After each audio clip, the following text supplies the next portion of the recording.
Body shaming ഇപ്പം ഏറെ ട്രെൻഡിങ്ങിലുള്ള ഒരു വേർഡാണ് കേട്ടോ ഇത്. And it's really happening around us. നമ്മൾ ജനിച്ച കാലം തൊട്ട് പല സ്ഥലങ്ങളിൽ നിന്ന് പല ആളുകളിൽ നിന്ന് നമ്മൾ കേൾക്കാൻ തുടങ്ങിയതാണ്, ഇവളെന്താ തടിച്ചിരിക്കുന്നത്, ഇവളെന്താ മെലിഞ്ഞിരിക്കുന്നത് എന്നൊക്കെ പറഞ്ഞിട്ട്. ആൻഡ് ഇതൊക്കെ സ്റ്റാർട്ട് ചെയ്യുന്നത് നമ്മുടെ സ്വന്തം വീടുകളിൽ നിന്ന് തന്നെയാണ്. നമ്മുടെ പാരൻസ്, സിബ്ലിങ്സ്, റിലേറ്റീവ്സ്, ഇവരൊക്കെ തന്നെയാണ് ഇത് ആരംഭിക്കുന്നത്. താൻ മെലിഞ്ഞിരിക്കുന്നു എന്ന് വിചാരിച്ച് തൻ്റെ ചുറ്റിലിരിക്കുന്ന എല്ലാവരും മെലിഞ്ഞിരിക്കണം എന്നില്ലല്ലോ. ദൈവം നമ്മൾ അങ്ങനെയല്ലല്ലോ സൃഷ്ടിച്ചിരിക്കുന്നത്. Each individual is unique. നമ്മുടെ DNA ഡിഫറെൻ്റ് ആണല്ലോ. പിന്നെ ഒരാൾ തടിച്ചിരിക്കുന്നതും മെലിഞ്ഞിരിക്കുന്നതും ആളുടെ സ്വന്തം അഭിപ്രായമല്ലേ. താൻ എന്തിനാ അതിൽ ഇൻ്റർഫിയർ ചെയ്യുന്നത് അല്ലേ?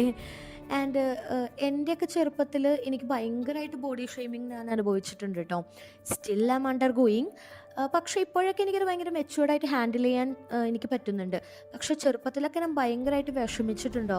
എൻ്റെ മുടി എന്തെങ്ങനെ ഇരിക്കുന്നത്, എൻ്റെ കണ്ണ് എന്താ ഇത്ര ചെറുത്, എൻ്റെ മൂക്ക് എന്തെങ്ങനെ ഇരിക്കുന്നത്, ഞാൻ എന്തെങ്ങനെ തടിച്ചിരിക്കുന്നത്. എനിക്ക് ഭയങ്കര അതുതന്നെ എനിക്കൊരു മെൻ്റൽ ട്രോമയാണ്, ചൈൽഡ്ഹുഡ് ട്രോമയാണ് എനിക്കിപ്പോൾ. ആ പറയുന്ന ആളുകൾ ആ ഒരു 5 മിനിറ്റ് പറയുന്നത് ആ ഒരു വ്യക്തിയുടെ ജീവിതത്തിൽ എത്രയധികം ബാധിക്കുന്നുണ്ടെന്ന് അവർ ആലോചിച്ച് നോക്കിയിട്ടുണ്ടോ? ഈ മെൻ്റൽ ട്രോമ എന്ന് പറയുന്നത് പെട്ടെന്നൊന്നും പോവില്ല കേട്ടോ. And are they really concerned about us? Are they really knowing the truth exactly?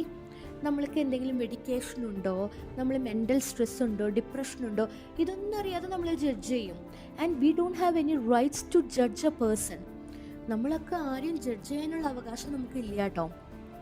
ഇനി ഒരു തടവ ഒരാളെ ജഡ്ജ് ചെയ്യുന്നതിന് മുന്നേ തന്നോട് ആരെങ്കിലും അങ്ങനെ പറഞ്ഞാൽ തനിക്ക് വിഷമമുണ്ടാവും എന്നൊന്ന് ആലോചിച്ച് നോക്കൂ കേട്ടോ.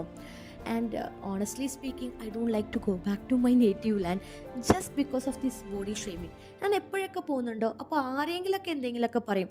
അത് പിന്നെ ഒരു 1 ഇയർ 2 ഇയർ എൻ്റെ മനസ്സിലങ്ങ് കിടക്കും. പക്ഷേ അത് നമ്മൾ വെളിയിൽ എത്ര ബോൾഡ് ആണെങ്കിലും നമ്മുടെ ഉള്ളിൻ്റെ ഉള്ളിൽ അത് ഭയങ്കരമായിട്ട് ഒരു ട്രോമയ്ക്ക് നമ്മളൊക്കെ എടുത്തു പോകുന്നുണ്ട് കേട്ടോ.